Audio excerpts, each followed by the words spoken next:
Ayan. Hello class, good evening. Tonight we will be continuing our discussion for chapter 11 entitled Leadership. Okay, so last time, yung nag-stop tayo dun sa situational, double check ko lang. Situational, sorry medyo maingay yung printer, pagpasensyahan nyo na. Ayan, situational favorability factors. And as I've mentioned last time, dun sa part 1, we will be continuing the discussion with impact theory. Ayan. Okay, double check ko lang yung study mats nyo. Okay. So, sa impact theory, no, meron tayong, sinasabi kasi nito na yung leadership, meron siyang 6 na styles. Okay? So, yung 6 na styles na yan, i-discuss natin pa isa-isa kasi medyo mahaba siya. Take note class, itong chapter na to, napakahaba niya and lumalabas siya sa lumalabas siya sa panaginip. So, ang tawag dito? So, please take time to watch ang ating recorded discussion kasi very important siya and nadidiscuss din siya sa professional enhancement subject ninyo. Okay. So, kada leadership style, nagwo-work siya sa isang specific situation or climate. O, quote and quote climate. Hindi lang siya nagwo-work ng basta-basta but it works best sa mga specific na sitwasyon. Kung ang isang style nag-match sa isang situation, nagiging effective ang isang leader. First on the list, we have the informational style or tinatawag din na climate of ignorance. Ang isang leader, nagbibigay siya ng knowledge and information. Ayan. Sorry dun sa ingay, maingay yung baby ko, kasama ko siya. Ayan. Going back, ang informational style, ang isang leader, nagga-guide siya by giving knowledge and information. Yung ignorance, nagkakaroon ng ignorance kasi ang mga tao, wala silang important information. Okay? Ayan. Wala silang nakukuhang important information. Kaya merong ignorance. Ignorante sila. Parang kapag ka may bago, ay, ala, ganito yung bang parang naa-amaze sila. Yung reaction nila naa-amaze sila. Kasi nga, hindi sila na-inform na meron ganong information pala. Okay? Example ng informational style. Ang isang teacher, nag-explain siya ng lesson kapag hindi naiintindihan ng student yung topic. Okay, so, as a teacher, kailangan mong i-explain doon sa mga students mo yung isang topic para maintindihan nila at hindi sila maignorante. For example, yung sinasabi ko dati na mock interview. Di ba hindi nyo alam ano ibig sabihin ng mock interview? So ako as your instructor, sasabihin ko sa inyo paano nangyayari ang mock interview para pagdating na ng time na yon hindi na kayo ignorante na hindi nyo alam ano ang nilalaman ng mock interview. Okay? So, just a simple thought. Kapag ang mga tao hindi nila alam kung anong gagawin nila, ang isang leader, kailangan niyang turuan at i-inform yung mga subordinates niya or members niya. Another leadership style is magnetic style. Dito, yung leader, ini-inspire naman niya yung subordinates niya through energy and optimism. When we say optimism, pagiging positive.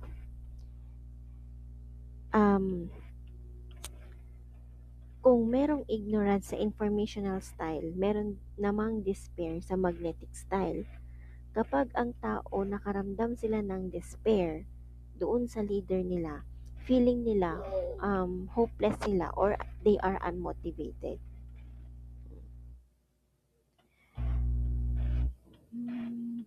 Kapag ang mga members niya or ang subordinates ng isang leader, feeling nila they feel down or they feel unmotivated, ang isang leader, kailangan magbigay siya ng inspiration and also i-boost niya yung confidence and i-uplift niya yung vibe or yung energy ng isang grupo. Okay? Position style. So, dito naman, climate of instability naman. Sa position style, ang leader, gumagamit siya ng authority or power. Kapag ang mga members niya or subordinates nakaramdam ng instability, confused yung mga members niya and hindi nila alam kung ano ang gagawin. Okay? Kung hindi clear sa mga members yung isang information, ang isang leader, siya dapat ang mag-take control and mag-direct ng mga kung ano ang dapat gawin. Affiliation style, ang leader nagpapakita siya ng care and concern sa mga members niya. Kapag ang mga members nakaramdam sila ng anxiety, of course, ang kaakibat niyan, they may feel worried or stressed. Okay?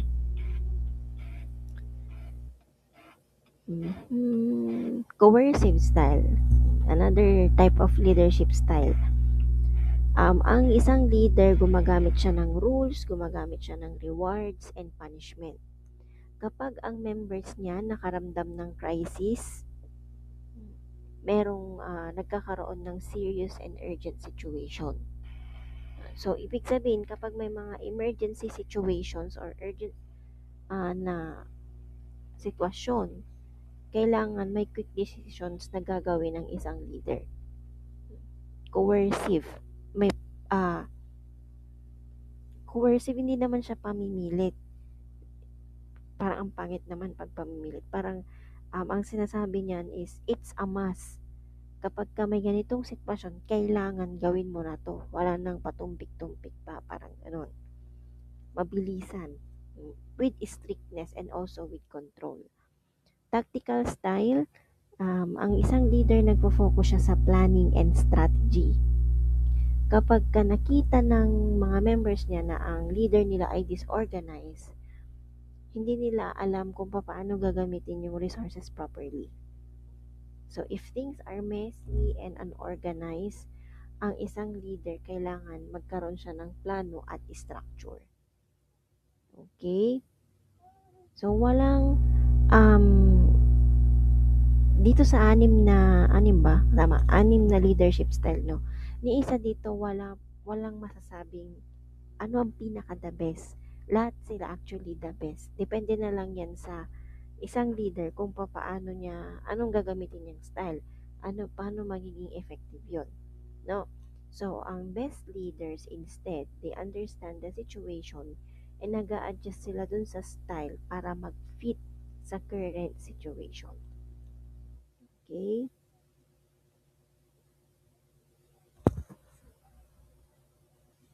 Ayan. So, how can you be an effective leader? Impact theory pa rin tayo. You can become an effective leader kung marunong kang i-adjust yung sarili mo or yung alam mong i-adjust yung sitwasyon. Or in short, you know how to adjust yourself doon sa sitwasyon. So, we have 4 ways paano tayo magiging effective leader. Una, hanapin mo yung tamang sitwasyon. Pumili ka ng isang sitwasyon na pwedeng mag-match doon sa leadership style mo. Example, kung magaling ka na mag-motivate ng mga tao, you must or you can work in a team na kailangan ng inspiration. Kasi hindi naman magmamatch na magaling ka nga mag-motivate ng mga tao, pero yung team mo, magaling sila sa organization, parang ganon. Magaling sila mag-organize, so parang hindi siya nag-click. Number 2 is change your leadership style. Mag-adjust ka as a leader kung paano ka mag-lead at mag-fit doon sa sitwasyon. Example, kapag may crisis, parang ngayon and may energy crisis tayo, kailangan as a leader or as President of the Philippines, for example, maging stricto ka. Pero nandun pa rin yung care mo kapag yung mga tao stress na. Okay? Number 3, baguhin mo or change how people see the situation. Tulungan mo yung mga members of the group kung paano nila titignan yung sitwasyon in a different way, specifically in a positive way, no? Kung sa isang grupo ang tingin nila sa isang sitwasyon ay problema, pwede mong sabihin na ay challenge sa atin yan. Kaya natin yan, mga ganon. Para lang ma-motivate sila. Kasi pag sinabi mo na, ala, ang laki ng problema natin, baka hindi natin kayanin. So, kung ganun ka, negative thinker ka na leader, paano pagagalaw yung grupo, di ba? Number 4, change the situation itself. You as a leader, you can modify the environment para mas madali yung pagiging leader mo. Mas madali ang buhay, kumbaga, ng pagiging leader. Example, improve mo yung teamwork. Marunong dapat mag-organize ng mga trabaho yung mga members mo. And i-clarify mo sa kanila na, oh, team, ito ang ano natin, ito ang goal natin. Kailangan by the end of the week, tapos na. So, matatapos natin siya by dividing the task. So, parang kunwari, Caleb, ikaw dito sa ganito. Kunyari, research. O, Caleb, ikaw sa introduction.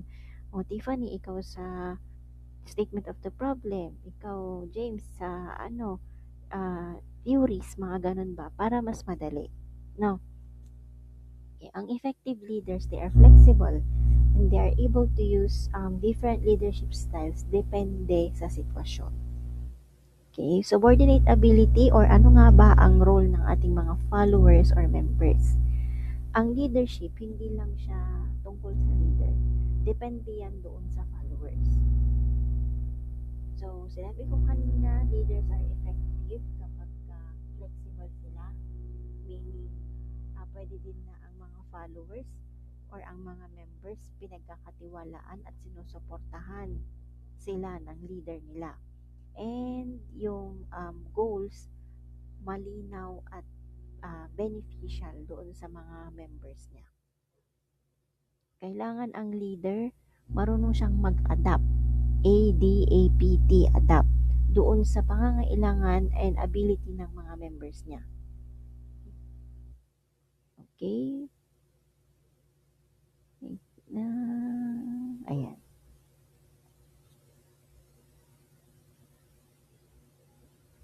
Okay, dito na tayo sa path goal theory. So, this is developed by Robert House. Ang sinasabi ng path goal theory, a leader is effective kung tutulungan nila yung members na ma-reach yung goals. So, isipin nyo, ang isang leader is someone who shows the way or the path. Tumutulong siya na maalis yung mga hindrances or obstacles, and ang isang leader ginagawa niyang madali yung mga bagay-bagay para ma-reach yung goal. Okay, wait lang, time first lang. May umiiyak. Okay, let's continue. Sorry for that. Ayan. So, we have 4 leadership styles sa path goal theory. So, kung doon sa impact theory may 6, dito 4 lang. Bakit di ko nalagay? Okay.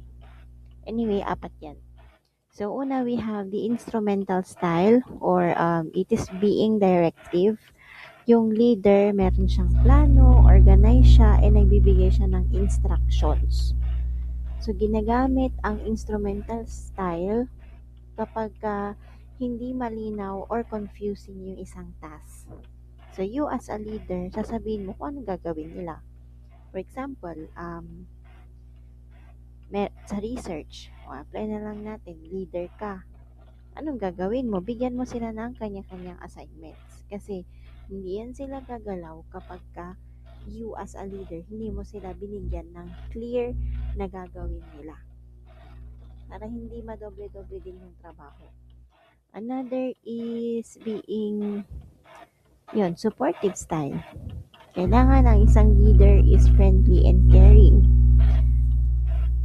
And it happens, for example, yung mga members mo, stress sila or unhappy. So, you as a leader, meron bang ganong leader, hindi nai-stress yan? Anyway, kidding aside, no, um, kapag nakikita mo ang members mo, stress na sila or hindi na sila, di mo sila nakikitang masaya, puro na lang sila nakabusangot, magbibigay ka ng mga parang you will be their happy pill. Maliban na lang kung naiinis na sila sa inyo.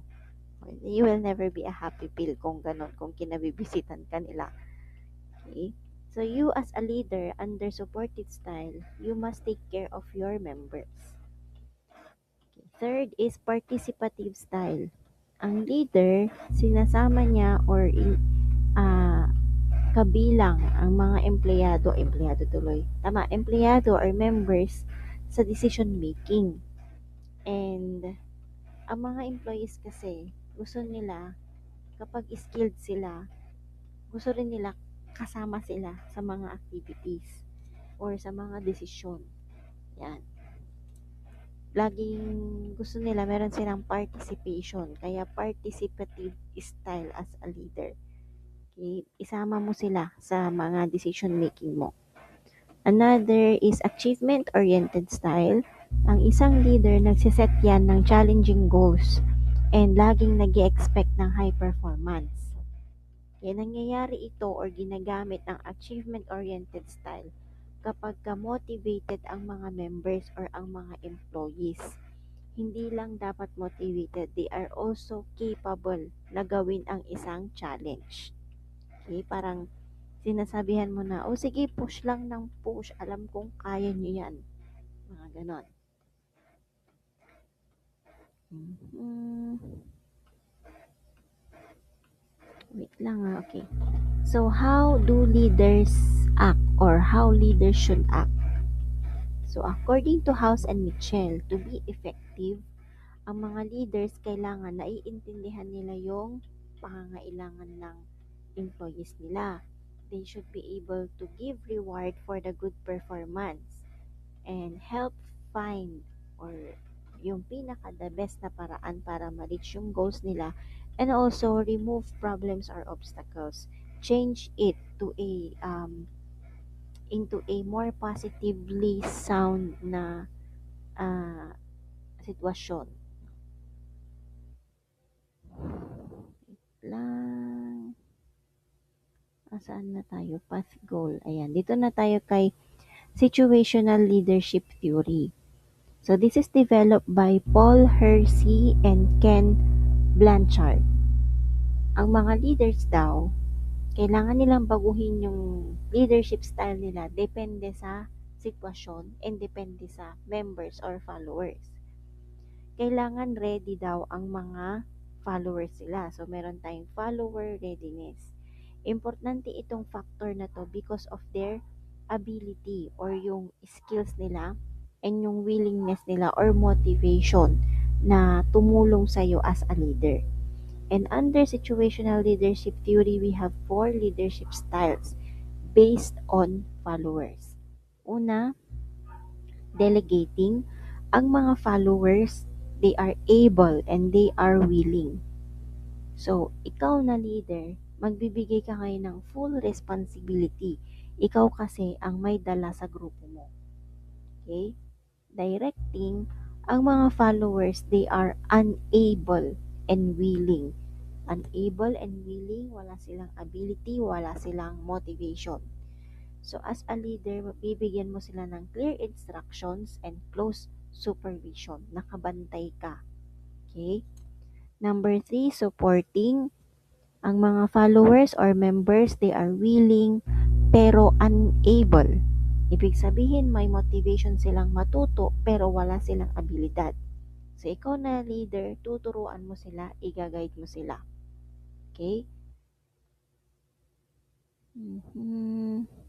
Okay. Great leaders, they adjust their leadership style. Like I have mentioned earlier, iniintindi nila yung mga members or employees or followers nila, and also tinutulungan ng isang great leader ang buong grupo to success. Okay. Okay, next. Nasa dito na tayo sa ano, Saan na yung study mats mo? Relationships with subordinates. Yan. Ang leadership, hindi lang siya pagbibigay ng orders. Hindi lang siya puro utos. Tungkol din siya sa pakikipagrelasyon mo as a leader between your members or sa grupo. So first on the list, according to your study mats, we have the vertical dyad linkage or VDL theory. Nagfo-focus siya sa one-on-one relationship between the leader and kada subordinate or kada member. So dyad means pair. So leader plus isang member or follower or employee. Ang isang leader, hindi niya trinatrato lahat ng pantay-pantay. Each relationship to each member is different. Yan ang sinasabi ng vertical dyad linkage or VDL theory. Nyari, ako yung leader. Iba yung treatment ko kay Caleb as a member. Iba din yung treatment ko kay James as a member. Pwede ang treatment ko kay Caleb is dahil magaling siya sa planning. Yan, iba yung treatment ko sa kanya. Parang mas tinataktak ko siya. Parang, ano na Caleb, anong plano mo? Ganito, ganyan. Pagdating naman kay James, iba din ang trato ko sa kanya. Especially kung ang ability niya is more on the execution. So James, pagkatapos ni Caleb, pag nagawa na niya yung plano niya, ano yung magiging execution nito? Ano ang na-foresee mo or na-forecast pala? Parang ganon. So each relationship ng isang leader to each member is different. Okay? Leader Member Exchange Theory or LMX. It was developed by George Grain, Graen, and his colleagues or Grain et al. Ito yung updated version ng VDL. Okay? Double check ko lang class A. Ayan. Sa LMX theory, parang airport sa California, LAX. Yan. So, LMX theory, meron siyang dalawang subordinate or dalawang groups. Dalawang types of subordinate groups. Ang sinasabi ng LMX theory, i-add ko lang, no? Ang mga leaders, gumagawa sila ng different relationships sa different employees. So, para nga siyang updated version ng VDL, sabi ko kanina. Pero nahati siya sa dalawa, yung in-group at yung out-group. Kapag in-group, meron kang high-quality relationship. Ibig sabihin, close and trusted relationship with the leader. So, kapag ganon, may close and trusted relationship, mas nagko-communicate, mas binibigyan ng support and also opportunities. Okay? Yung example niyan is, yung mga employee na mas pinagkakatiwalaan, mas sila yung kinoconsult or mas sila yung kinakausap. Kasi nga, a factor would be dahil mas may abilidad yung employee na yun, kaya nagkakaroon ng trust yung leader doon sa specific na member na yon. When we say out-group or low-quality relationship, they are more formal and distant. So, parang ito yung, hindi naman authoritative, pero parang ganon.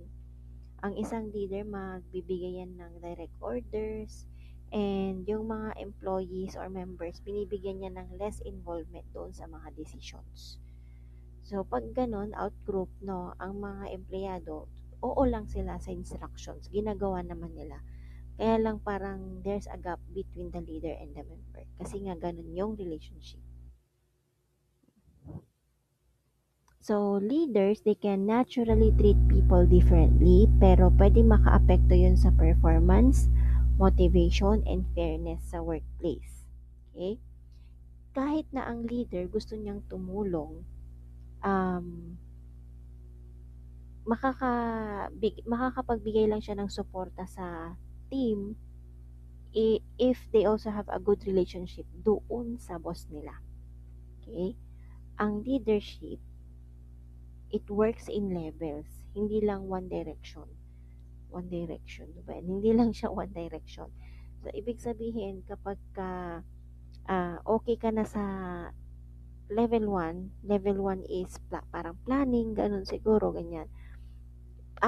Magle-level up ka na sa susunod. Parang, okay, ano ang mga gagamitin nating materyales, ganyan. So, ako kung leader ako, no, ganun ako. Meron akong plano. And gusto ko, kada level up namin as a group, meron kaming improvement. Sabay-sabay kaming matatapos. Although mahirap siyang gawin, pero possible siya. Okay? So, in short, LMX theory, leaders form different relationships with each follower, and this is the updated version of VDL. And meron siyang dalawang grupo, in-group and out-group. Kapag sinabi nating in-group, they are trusted and involved, yung mga employees or members. Pag out-group, formal and less involved sila sa mga decision making or whatsoever. So, ang good leadership, ibig sabihin, you as a leader, nagtatayo ka ng fair and strong relationships with everyone. Okay? For you to become a best leader, subukan nyo minsan na magkaroon ng good relationships sa lahat ng members. Hindi lang yung parang selected few. Iwasan yung favoritism and bigyan mo ang lahat ng chance na mag-grow. Huwag mong pabayaan lahat. Okay? Yung nakafocus lang sa isa. Lahat, bigyan mo ng pagkakataon na mag-grow as a leader. Okay, next we have the specific leader skills. Okay, wait lang, naubusan na ako ng kapan. Okay, so let's continue. Meron na naman akong isang topic na hindi ko nasali sa PowerPoint, pero mag-base na lang kayo dun sa study mats nyo. So, dun sa specific leader skills, ang sinasabi lang nito, ano ang ginagawa ng good leaders? So, good leaders, they are not just born, pero nade-develop kasi nila yung skills and behaviors na kaya nagiging effective sila. Okay? Yung behavioral view ng leadership, according to Gary Huckel et al., sabi nila, ang leadership, hindi kasi siya tungkol sa ano ang ginagawa ng leader. At hindi rin sinasabi na, hindi, ang leadership is about ano ang ginagawa ng leader. Hindi siya sinasabi na ang leader ay ano ang personality nila or ano ang paano sila tignan. They are not just who they are. Okay?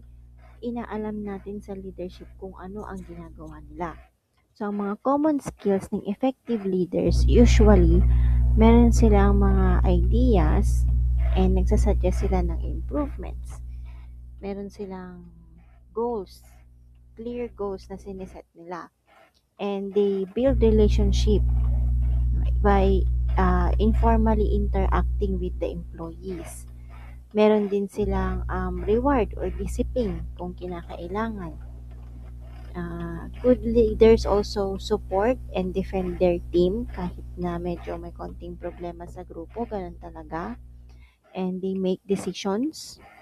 Sana nga ang good leader should be objective pagdating sa decision making. Gumagawa din ang good leader ng positive group atmosphere. They train and develop employees. Also, they take responsibility. Magaling din sila sa problem solving. They organize and structure work. Saan na yun? They organize and structure work. So, sa papaanong paraan, of course, step by step. Ano yung dapat i-priority muna, yun muna ang unahin. And they motivate and energize people. Lastly, sorry sa ingay ng dog. They communicate clearly, mapa-formal man yan or informal. Leadership, it is learned. Hindi siya natural, no? Hindi naman tayo pinanganak to be a leader, pero natutunan natin siya. And you can develop leadership by experience, by practice, and also uma-attend sa mga training programs. Yan. Mhm. Next, we have the leadership through decision making. Ala, sorry sa aso, maingay. Isa sa mga pinakaimportanting skill ng isang leader is to make good decisions. So according to Vroom-Yetton model, which was developed by Victor Vroom and Philip Yetton, itong model na to tinutulungan niya yung mga leaders na mag-decide. Okay? Minsan kasi ang leader nagde-decide yan ng siya lang. Minsan naman tinutulungan siya ng team.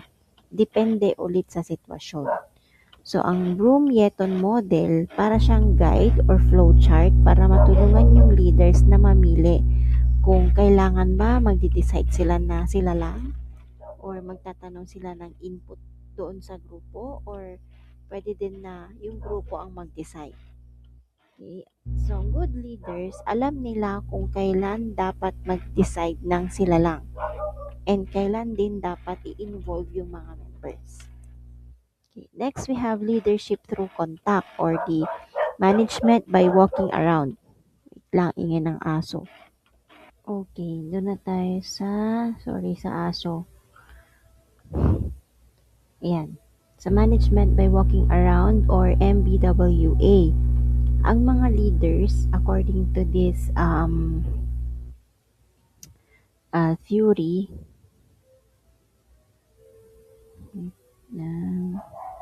ayan, behavioral theory siya actually. Ang sinasabi dyan is, ang mga leaders, effective sila kapag uh, umaalis sila ng office or lumalabas sila sa office nila, nakikipag-usap sila sa mga empleyado, and they observe what is happening. So, kailangan if you will be this kind of leader, no, if you will apply this behavioral theory, kailangan you as a leader, you will be visible and approachable. Kailangan yung communication mo with your employees or members direct. No? So, ang isang leader, chine-check niya yung mga members niya instead of nandun lang siya sa iisang lugar. Kunwari, another example will be sa isang company, manager ka, and hindi ka yung tipo ng manager na nandun lang sa office buong maghapon. Umiikot ka, lumalabas ka ng opisina mo, then chine-check mo yung mga empleyado mo and directly nakikipag-usap ka sa kanila. Hindi mo siya pinapadaan sa mas mababa sa'yo, sa assistant manager, parang ganon. So, leadership through power, pag sinabi nating power, it is the ability ng leader na maka-impluwensya sa iba. And we have 5 types of power according to John R.P. French and Bertram Raven. Una, we have the expert power. So, sa expert power, ang sinasabi dyan, galing yan sa knowledge and skills. Expert power works kung yung knowledge na nakuha is important and alam ng ibang tao or ng members na meron ka nung power na yon or ng knowledge na yon. Next is legitimate power. Okay, so sorry, ang ingay talaga ng aso. Sakit na sa tenga. Ayan, legitimate power, ito yung galing sa posisyon or sa title. Example, manager, supervisor. Sinusunod ng mga members yung manager or supervisor kasi yun ang posisyon niya, yun yung title niya.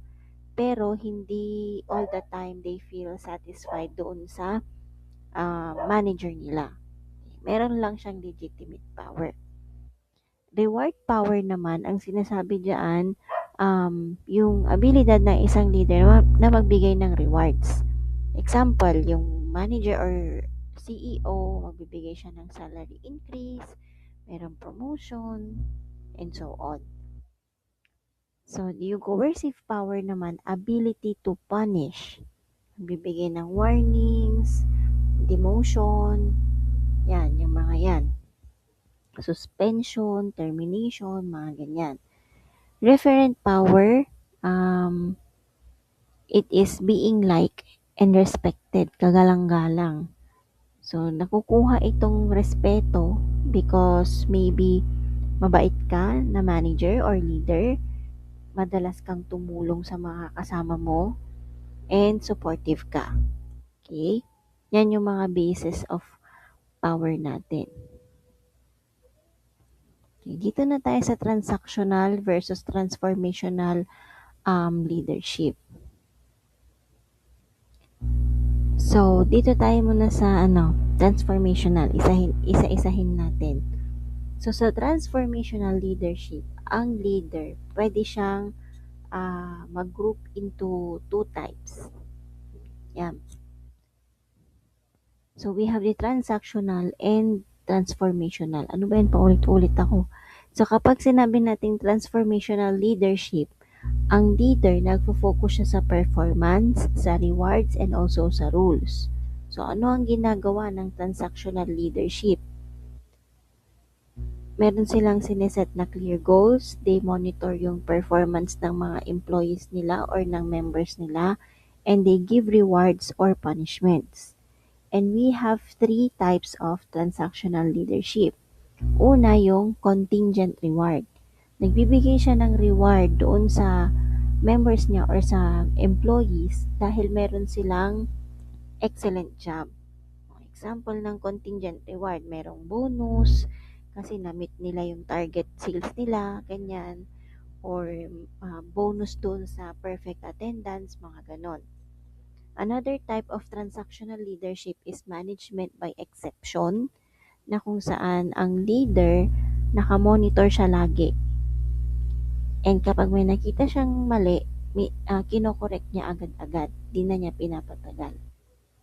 Yung management by exception in the passive phase, yung kanina active, ito passive. Yung leader, nag-aantay lang siya ng problema bago siya gumalaw. Ganun lang siya, magkabaliktad sila, no? Si active and passive. Sa transformational leadership, nagfo-focus siya lagi sa change and vision. Ang mga leaders, they are inspired and they transform people para mas ma-achieve nila yung bigger goals.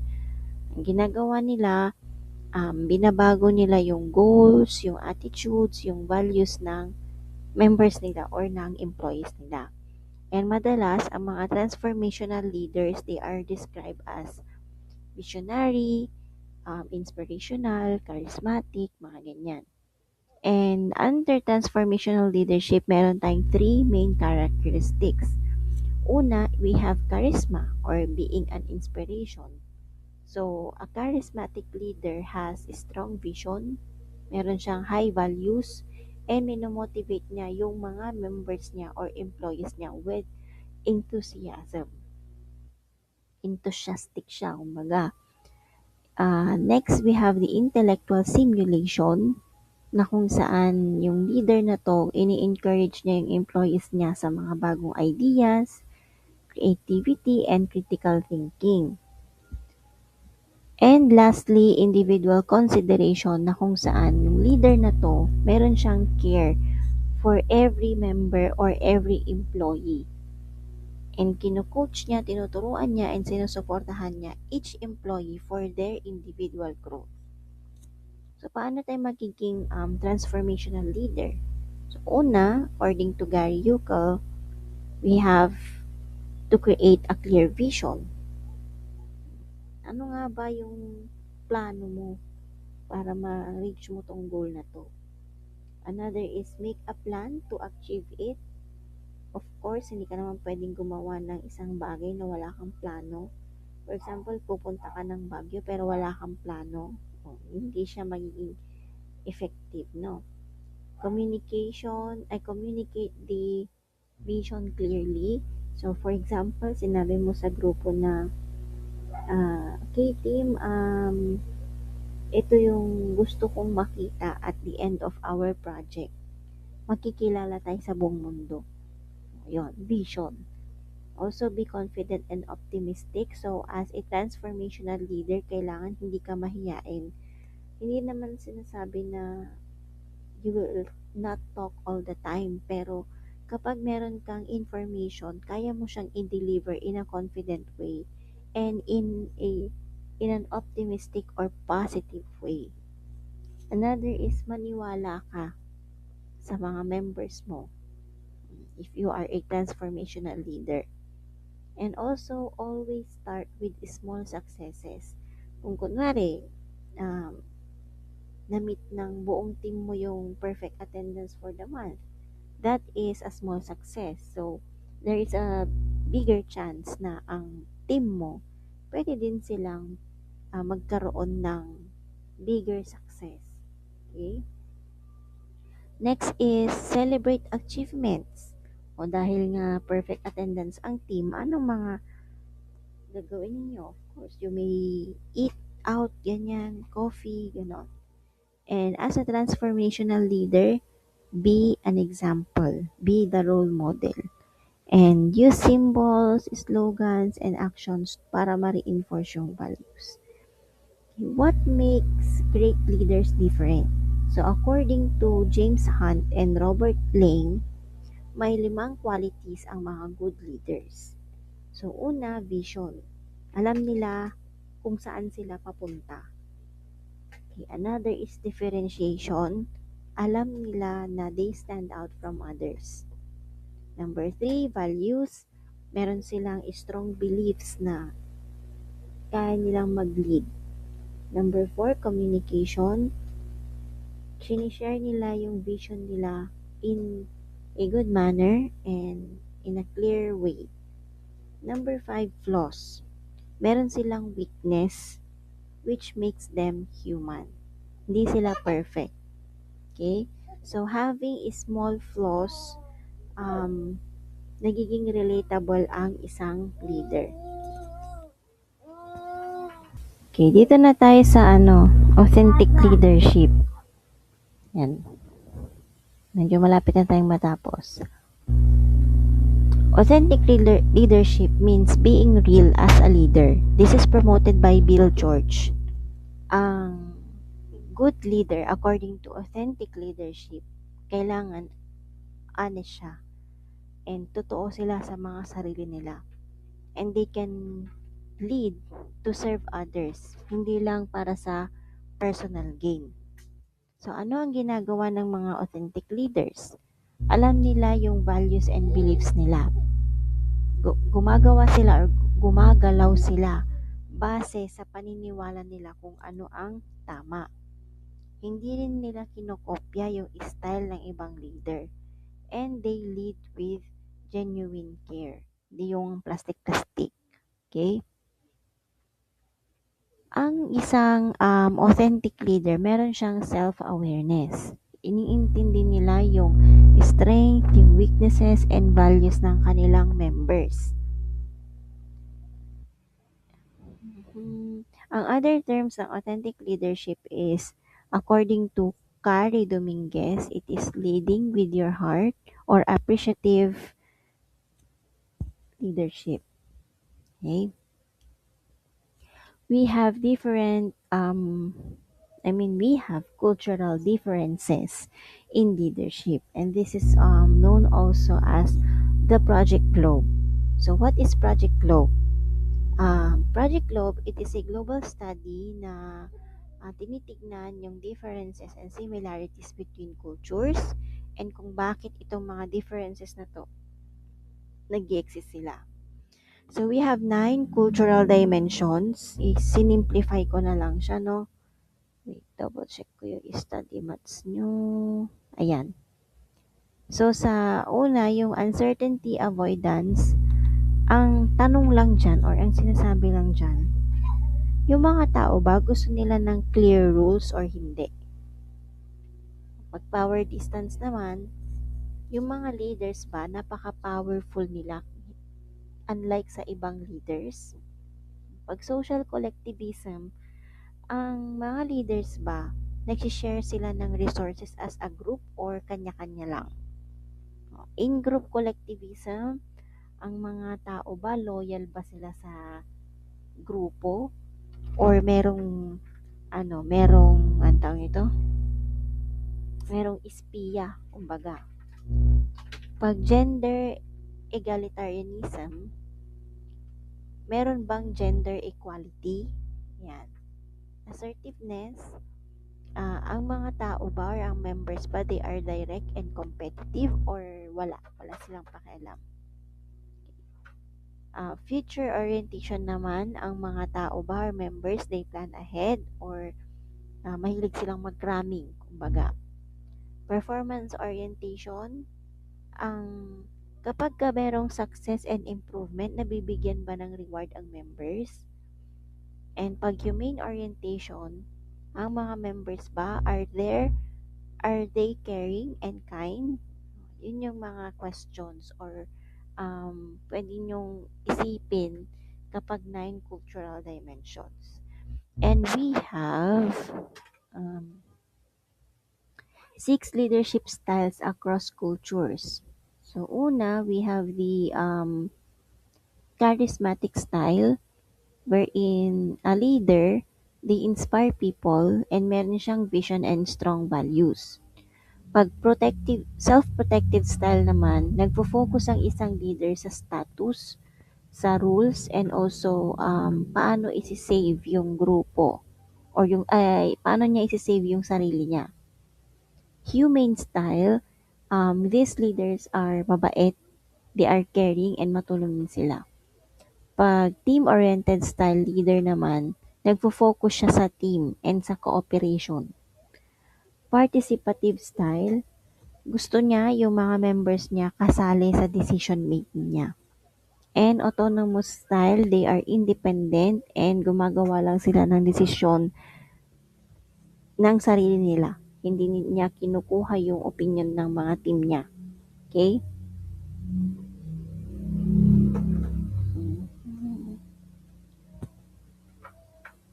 Okay, dito na tayo sa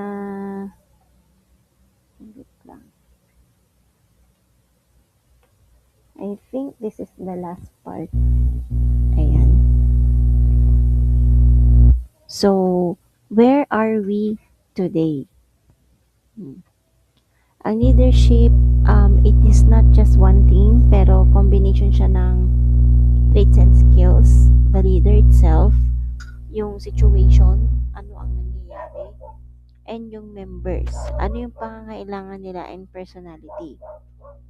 So, para lang siyang mathematical equation, kapag merong tamang tao, tamang sitwasyon, at tamang approach doon sa mga members, merong good leadership.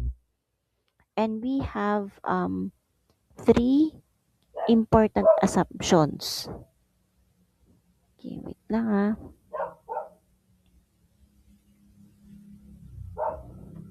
Okay. Una is kapag mas maraming skills, mas maganda ang leadership. Iba't ibang sitwasyon, kailangan ng iba't ibang skills. And ang mga leaders na maraming skills, mas makakahandle sila ng sitwasyon. Okay? Flexibility with people. Ang mga tao or ang mga members, meron silang iba't ibang pangangailangan, iba't ibang attitudes, iba't ibang personalities. So, ang good leaders, nag-a-adjust sila kung paano nila itatrato itong different kinds of members. So, there are some employees na kailangan ng guidance. Wait lang. Ano pa, yung ibang employees naman or members, kailangan nila ng independence. Kasi 'di ba, sabi ko, iba-iba ang klase ng mga employees. So, kapag introvert, parang ako, I can work alone. Kaya ko din magtrabaho with team. Number 3 na important assumption is understand and adapt, wherein ang isang leader, kailangan naiintindihan niya ang sitwasyon, naiintindihan niya yung members niya, and also ang isang leader, kaya niyang mag-adjust sa behavior ng mga members niya. Okay? Why is leadership important? According to research, ang good leadership, it may lead to better performance, mas mataas na job satisfaction, mas malakas na commitment, hindi yan basta-basta mag-quit, and nagbibigay sila ng extra effort. Like for example, tutulong sila and mag-OT sila kahit walang bayad. Okay? Sorry, maingay yung baby ko. Okay. So, always remember class, in leadership, ito yung mixture ng the leader, the situation, and followers. Yung mga effective leaders, marami silang skills, flexible sila, and they are able to adapt sa mga members and sitwasyon. And kapag merong good leadership ang isang tao, meron siyang magandang work results and meron siyang happier employees. Always remember, kagaya ng sinasabi ko kanina, there is no single perfect leader. So, mga best leaders, sila yung tuloy-tuloy na natututo, nag-a-adjust sila sa sitwasyon, and iniintindi nila yung mga tao. Okay, so that ends our discussion for chapter 11, which is about leadership. Alam ko medyo mahaba-haba ito na discussion kasi nag-part 2 pa tayo. So, parang 1 hour and 30 minutes siya na diniscuss ko. And, please expect a quiz soon enough. I think mga by Tuesday. Okay, so thank you very much class and I'll see you soon. Goodbye.